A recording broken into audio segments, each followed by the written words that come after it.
কল্পনা করুন আপনি এমন এক দিগন্তজোড়া প্রান্তরে দাঁড়িয়ে আছেন যেখানে মাটি আর আকাশের কোনো পার্থক্য নেই। আপনি যেখানেই পা রাখছেন মনে হচ্ছে আপনি মাটির ওপর নয় বরং মহাশূন্যের মেঘ আর নক্ষত্রদের উপর হেঁটে বেড়াচ্ছেন। শুনতে কোনো সায়েন্স ফিকশন মুভির দৃশ্য মনে হলেও এই পৃথিবীর বুকে লুকিয়ে আছে এক জাদুকরী মরুভূমি যার নাম সালাদ দা ইউইনি। প্রায় 10,582 বর্গ কিলোমিটার আয়তনের এই প্রান্তরটি আসলে কোনো বালির মরুভূমি নয়, এটি হলো পৃথিবীর বৃহত্তম লবণ মরুভূমি। কিন্তু প্রকৃতির এই অবিশ্বাস্য সৃষ্টির আড়ালে কি এমন রহস্য লুকিয়ে আছে যা জানতে মার্কিন মহাকাশ গবেষণা সংস্থা নাসাও প্রতিনিয়ত এখানে নজর রাখছে। চলুন এই সাদা সাম্রাজ্যের অন্দরমহলে প্রবেশ করা যাক। বলিভিয়ার দক্ষিণ পশ্চিমে পোতোসি বিভাগের দানিয়েল কম্পোস প্রদেশের আন্দিস পর্বতমালায় আলতিপ্লানো মালভূমিতে সমুদ্রপৃষ্ঠ থেকে 3636 মিটার উচ্চতায় অবস্থিত এই অদ্ভুত লবণভূমি। গড়ে 126 কিলোমিটার দীর্ঘ এবং 84 কিলোমিটার প্রস্থের এই মরুভূমির গভীরতা প্রায় 130 মিটার পর্যন্ত।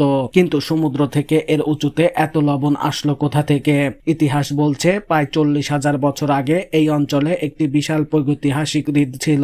পরবর্তীতে 25 মিলিয়ন বছর আগে আন্দিস পর্বতমালার উত্থানের কারণে প্রাগৈতিহাসিক লাগো মিনচিন হ্রদটি রূপান্তরিত হতে শুরু করে। জলবায়ু শুষ্ক হওয়ার সাথে সাথে মিনচিন ও তাওকা নামের এই দুটি প্রাচীন হ্রদের জল বাষ্পীভূত হয়ে উড়ে যায়, আর আজ থেকে প্রায় 10,000 বছর আগে বাষ্পীভবন প্রক্রিয়া শেষ হলে পেছনে রেখে যায় প্রায় 10 বিলিয়ন টনের এক বিশাল ও পুরু লবণের স্তর। এই মরুভূমির সবচেয়ে বড় ম্যাজিকটি দেখা যায় বর্ষাকালে, অর্থাৎ ডিসেম্বর থেকে এপ্রিল মাসে। এই সময় লবণের উপর জলের একটি অতি পাতলা স্তর তৈরি হয় যা পুরো প্রান্তরটিকে রূপান্তর করে পৃথিবীর সবচেয়ে বড় প্রাকৃতিক আয়নার। মেঘ, আকাশ আর পর্বত এতটাই স্পষ্টভাবে প্রতিফলিত হয় যে ওপর নিচ সব একাকার হয়ে যায়। এমনকি মেঘমুক্ত রাতের আকাশে জলীয় আয়নায় পুরো আকাশগঙ্গা বা মিল্কি ওয়ে এতটাই নিখুঁতভাবে ফুটে ওঠে যে মনে হয় তারাগুলো ওপর নিচে দুই দিকে জ্বলছে। এই অনন্য বৈশিষ্ট্য ব্যবহার করেই নাসা পৃথিবীর অরবিটে থাকা তাদের স্যাটেলাইট গুলো ক্যালিব্রেট করে থাকে। তবে এই সাদা লবণের নিচে লুকিয়ে আছে আরো এক ভয়ঙ্কর চমক। এখানে রয়েছে বিশ্বের মোট মজুদের প্রায় 24%,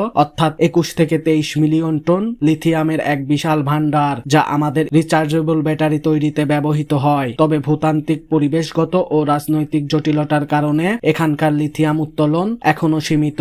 শুধু তাই নয়, এই লবণের ঠিক মাঝখানে রয়েছে একটি অদ্ভুত আগ্নেয় দ্বীপ যা 10 মিটার লম্বা এবং 1200 বছরেরও বেশি পুরনো বিশালাকার ক্যাকটাসে ঢাকা। বর্তমানে প্রতি বছর 3 লাখেরও বেশি পর্যটক এই অদ্ভুত সালাদ দা ইউইনি পরিদর্শন করতে আসেন। এমন সব চোখ ধাঁধানো রহস্যময় ভিডিও প্রতিনিয়ত দেখতে আমাদের চ্যানেলটি এখনই সাবস্ক্রাইব করুন।